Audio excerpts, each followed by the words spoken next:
of the show, Kumail and David.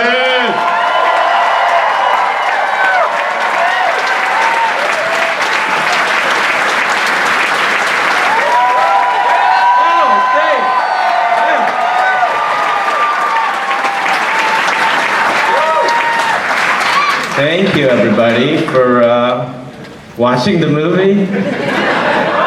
Laughing? Yeah, for laughing and... Good is this guy? How good are you? Oh my God. That scene at the end when he hugs me and cries, I'm like, verklempt. Oh. Dave hadn't seen the movie. It's his first time. It's funny, we'll be able to take some audience questions after this first one, but so, did you start thinking about them, or you had, what? did you start the film by kind of having them in mind to do it, or did you write it first and did it? I didn't write it. A lovely man named Tripper Clancy, you should stand up, he's a Texan. Where are you, dude? Stand up! There he is! That man wrote the movie. It's all his fault.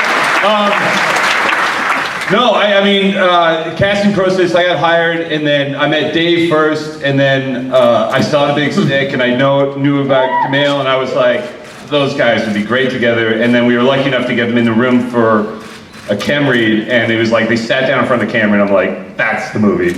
That's the movie, those two guys. I was gonna say that if you said that we were your first choice, I know that's a lie because I know who your first choices were. Yo. No, it's not bad. They weren't yours. They were 20th Century Fox's first choice. They're getting absorbed by Disney. No. They were great. What am I doing? I don't know what you're doing. I'm all like, they're wonderful. Everybody's great. I'm like, a little emotional from the very movie. Clear. Obviously, as you can all tell, that they are made for each other. So it was a very easy choice in that sense. Yeah. And was anything surprising in terms of pretty different film for you, I would guess, but... Is that a different type of film for me? Yeah, I mean, I'd never done any action. I'd never held a real gun in my life until this movie. And I sort of said when I was like, I don't want my character to ever shoot anyone in the movie unless it's by mistake and in the air as a warning shot. So at the end, when I have the gun to shoot Tasia, I was like, I don't want him to shoot Tasia because he's like, I feel like in a movie that has so many guns, we have to sort of have a character being like, hey, guns are kind of scary, and they're not just, toys or whatever. So that's why, but that was the first time I held a gun, and I really, doing the action with someone like Mike, who knows action so well, and acting with Bautista, with Dave, who's so good at physical acting, at action, watching him and Eco do it. I learned so much from them. They're like so amazing at it. Eco's actually different level acting guy. He's amazing. He deserves an applause. Yeah, you do it and you'd be like, you do something and you'd be like, are you okay? You're like, yep. We never think he's like really prepared. We're like, are you sure? Because his English is not great. We're like, you ready? Because he doesn't really rehearse Let's a go. lot. Remember his noise? He makes a noise when he works. like roll camera, and then he goes, shook, and everybody goes, and you're like, oh, okay. Yeah, I've been doing that a lot in my life now. Like whenever I'm getting ready for anything for stand-up, I go, shook! Everyone's like, what is wrong with this man? Eco was really good. I remember when you guys first shot with him, you were like, he kicked, and then you guys were like, okay, now kick. He's like, I already kicked. You're like, it's too fast for the cameras. You guys had to get him to slow down his movement so the camera could catch him. Yeah, and he also knows about shooting it, and like, it was great. I mean, he sort of was one of the fight designers, along with Steve Ritzy, who's a great stunt coordinator, and I wanted this film to feel impactful and the action to be fucking awesome, and I didn't want to pull any punches. I'm sick of movies, action comedies where the action sucks, and I wanted it to be great and just really have impact. So that was like, I love movies like that, and that was sort of, I'm pretty passionate about it, so yeah. It's great. The action's great. The comedy is great. But what I love about this film, this is my first time seeing it. What I really love and what I really was hoping, and I think what's going to set us apart, is that there's so much heart in this film. Like action comedies, you don't get choked up. Like, I got choked up a few times. Like, you're just great, dude. You're amazing. Like, we all know he's really good at comedy, but your range is crazy. Literally the sweetest man in the world. So man crushing on you right now, dude. Sexy, you know, with that beard. I learned it from you, Dad.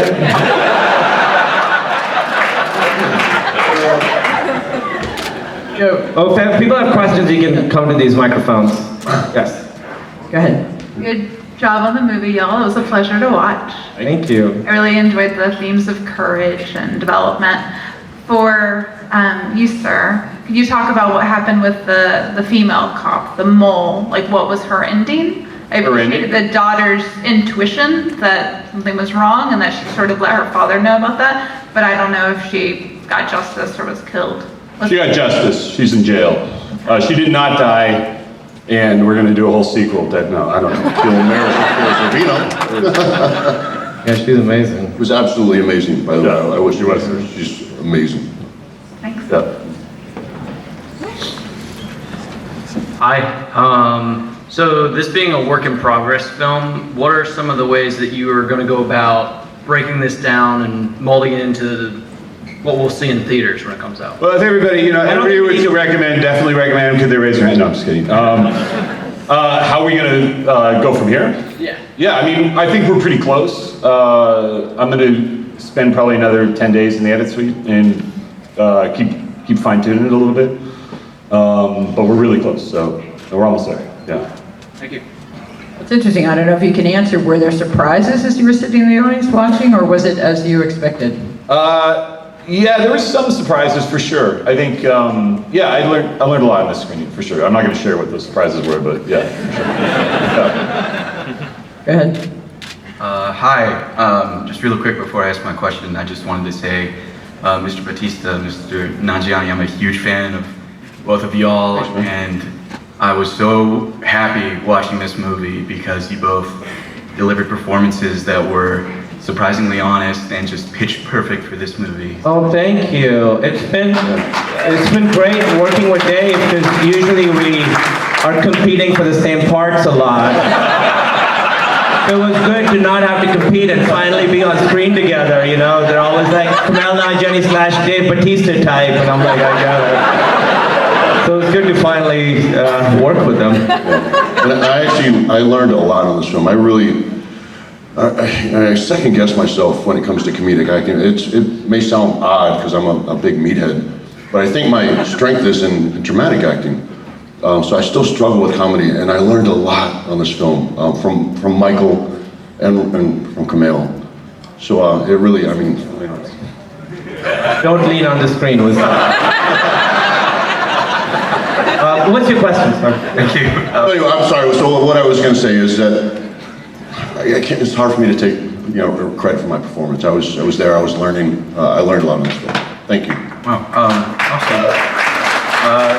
My question was for Kumail. I know in a lot of previous stuff you've done, like Silicon Valley, and especially in The Big Sick, there's references to how you're such a fan of 90s action films, like the Terminator and buddy cop films, like Lethal Weapon and stuff. So I just wanted to know how many kind of slip-ins did you do to references to that? Because I know you're kind of a big fan of that stuff.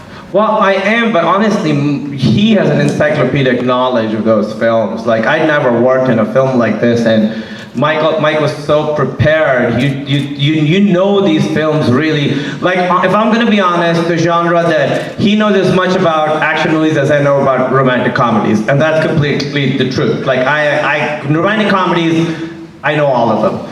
But with action, Mike really had an understanding of these types of films, right? Yeah, I mean, I love those films. In terms of direct references, we actually kind of, many times we kind of, in certain drafts, we copy things, or we had a scene, like we had one scene that we cut where or another version of the ending that we obviously didn't use for good reason, where he gave him a penknife, and we're like, oh, you mentioned it, you're like, that's like Lethal Weapon. I'm like, oh, fuck, right. Where he gives him the bullet. But what I like about those movies is that they're cinematic.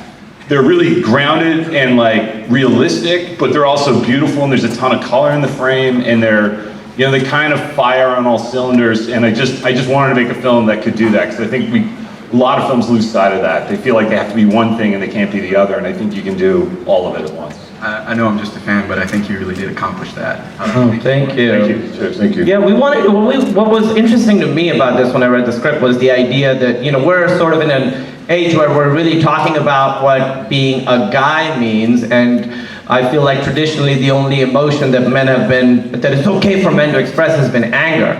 And so that's sort of the character that Dave is in the beginning, and then I'm the opposite, where we always felt like this movie was one guy needs to cry and one guy needs to get angry. Yeah. And you could really have that conversation through this movie because we've learned obviously that, you know, traditional masculinity is very limited and has caused a lot of problems. So it's great to take a genre that is as male as a buddy cop action comedy and talk about that stuff. That was really, really exciting.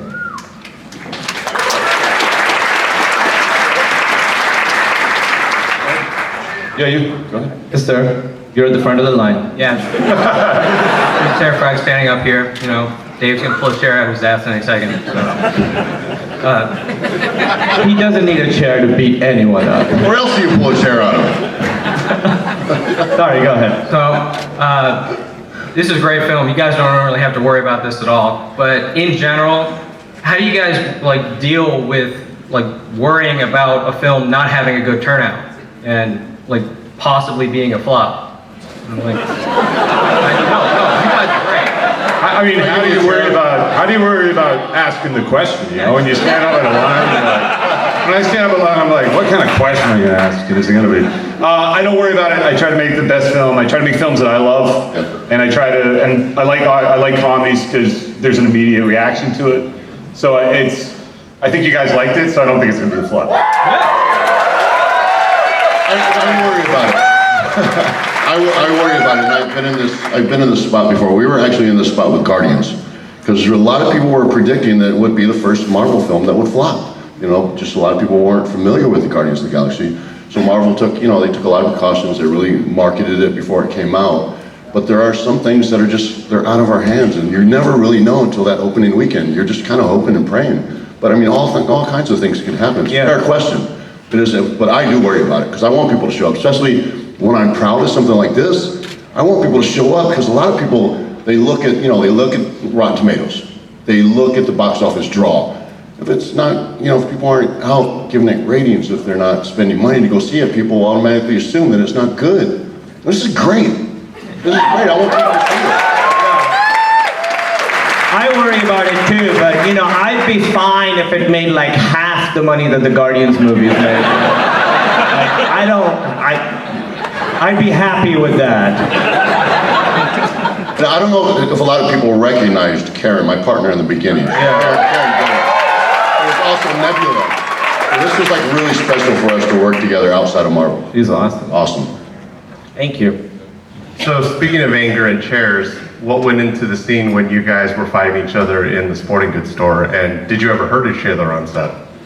Did I what? Did we what? Did you ever hurt each other on set, like physically? Oh, I mean, it was hard to hold back my strength when I'm fighting.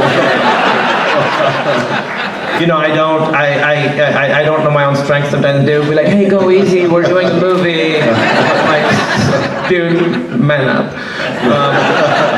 We really choreographed a lot. That took, how many days of shooting was that? I think it was 4. The fight was probably 2 days?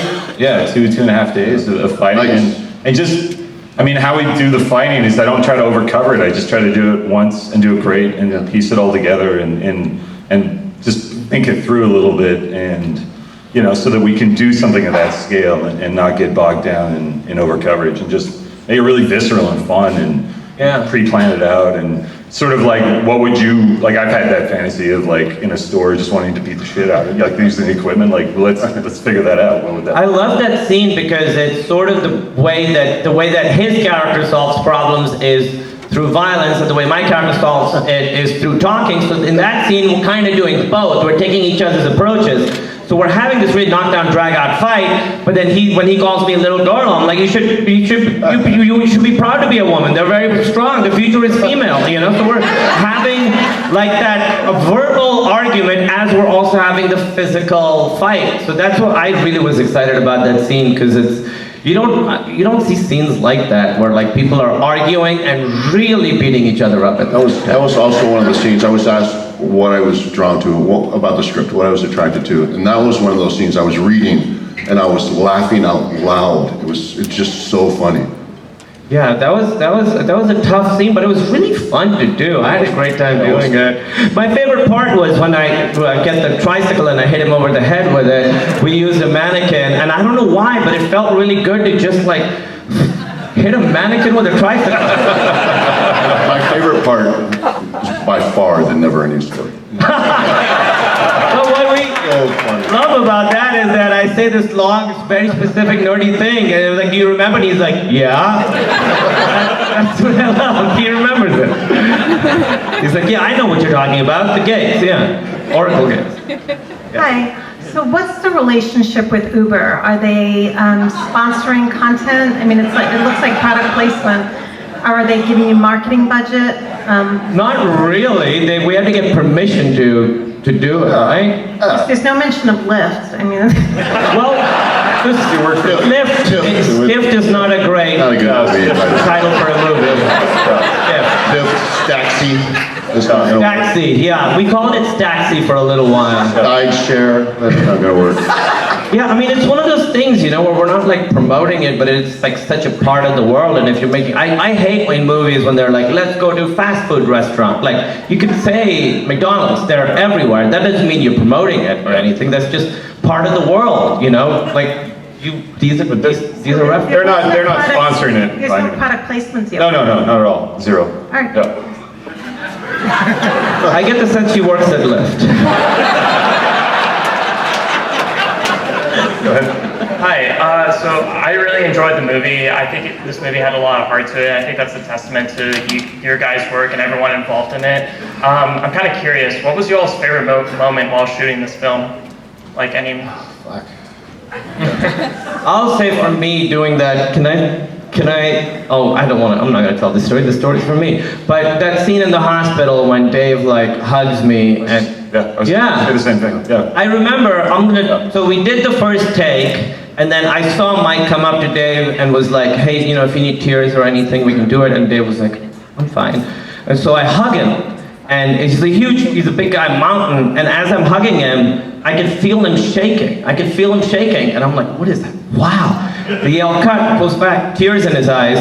We do it one more time, he hugs me, he's shaking, pulls back, tears in his eyes, and you were like, move on. And that was so great. And then I asked you later, a couple of days later, I was like, what did you think about it? Did you think about your kids? And what you told me is not something I'm going to tell anybody. Yeah, it was beautiful for me. It was very sweet. Yeah, I love that. I love that moment. I was by the monitor, and when I'm very enthusiastic at the monitor, and when it happened, I just was so happy. Yeah. And it was great to see. And there was so many fun moments, but that one's really special just because it's you and it's the end of the film. You know what I mean? Yeah, it was weird too. I draw from a lot. I draw from my life experience and my acting. I draw from people I love, from animals I love. But Dave loves animals. I love it. But I was in a really good mood that day. I was in a great mood. We were having fun. We were having so much fun. And I wasn't sure, you know, if I was going to be able to pull that off, like an emotional scene. It's very draining. It takes a lot. But I'm not the fake tear guy. I don't want to ever be that guy. Because acting is pure to me. Yeah, I use tears. He doesn't need to. He's brilliant, man. Come on. He's brilliant. I've worked with a lot of great actors. Oh my God. Some guys are just really great at. You don't have to tell everyone I'm funnier than Chris Pratt. You don't have to. And Pratt is the same way. Pratt is the same way. And these people like this are very few and far between. There's great actors who are great at certain things. There's not a lot of great actors, believe me, who are across the board, just have a range from slapstick comedy to making you just cry your butt off. I mean, that's rare. That's a rare thing. And he's got it. Hell yeah. Oh, wow, thank you. That's so kind. How much of the driving in the movie was with stunt drivers? I mean, all of it. I mean, it's just stunt driving. You know. Can we take that again? It was me. You're not allowed. I mean, there were some parts where we're driving against traffic, and Dave and I are in the car, but there's like a guy on top who's got the real steering wheel. Yeah. Ritzy's. I mean, you drove a little bit, but yeah, we have a pod car, and it's Very dismissive. You drove a little bit. But I didn't use a lot of green screen. There's one scene where I used LED panels. It was really important to me that we shot as practically as possible, because I think you feel that in a car movie. Unless it's really good, and you just got to try to put them in there. And That was the thing. You said you were like, I don't want to use LED panels. I want to actually shoot on the road. And I was like, fuck yeah, dude. And then we're on the road shooting in super hot weather. And I was like, this sucks. Let's go to the LED panels. I know why people do it. The crash was really interesting. They put us on this big rotisserie, and just literally the car was on a rotisserie, and they just spun us around. Yeah, I remember they had like, it's like you were in the car and it's spinning around, and they gave the scariest safety speech I've ever. They're like, this thing, if you go near it, it'll rip your arm off, and then and then Your arm comes out of the car. Yeah, it'll rip your arm off and murder your whole family. And I was like, is this really an important shot? And you were like, it's so important. It's 1 second in the movie. An important second. U-turns were come out? I'm guessing the U-turns weren't stunt driving? Oh, the 8-point turns? There was some driving. Those I got, dude. Thank you for being here today, and I really appreciate the movie and your great work you put out on screen. What was the inspiration in the animal shelter scene where you are interrogating the suspects? Right. And the use of Twitter and how you were inspired to use it? Well, I think it was, the way his character deals with stuff is through violence, and my character sort of thinks things through, so we wanted to show that his approach was not right. And so when you see him sort of beating people up through the course of the movie, and then when he starts torturing the guy, my character's like, no, you could do it a different way. And so that's what was really important to us for that scene, was showing that his way is not the way. and with Twitter, there were references earlier in the movie to Twitter, because we were like, we gotta set it up. But then we were like, everyone knows Twitter. This is the last question. Sorry, go ahead. Thank you. Oh, All right, no pressure. I want to say thank you for the bagels Saint-Viateur Montréal. Merci beaucoup. Bienvenue. Thank you for that. Also, I was wondering, like, that's a very kick-ass action movie, and do you think that we're ever going to get one with female leads? And do you see yourself directing that? I would love to. You had a kick-ass, not an action comedy, but I would say Atomic Blonde is pretty kick-ass for an action movie. And I would say Captain Marvel and Wonder Woman is pretty good. So I think actual comedy. Yeah, but if a an action, yes, I would give my right not to do that for sure. All right, so we've got you like yes, proof of it, 100%. Yeah. Right, and I'll do anything I can help to have that happen. I'll do craft services. Here, so we're gonna do this thing. We're all gonna take a selfie with all of you, and then if you open your AirDrop, we're gonna AirDrop it to all of you guys. So get in here, guys. Get in this. Ready?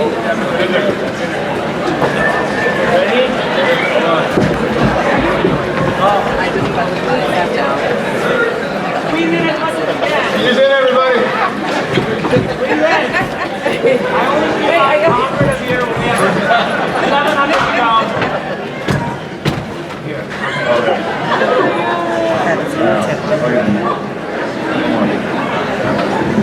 And then we'll do one like that. Here, come back, guys.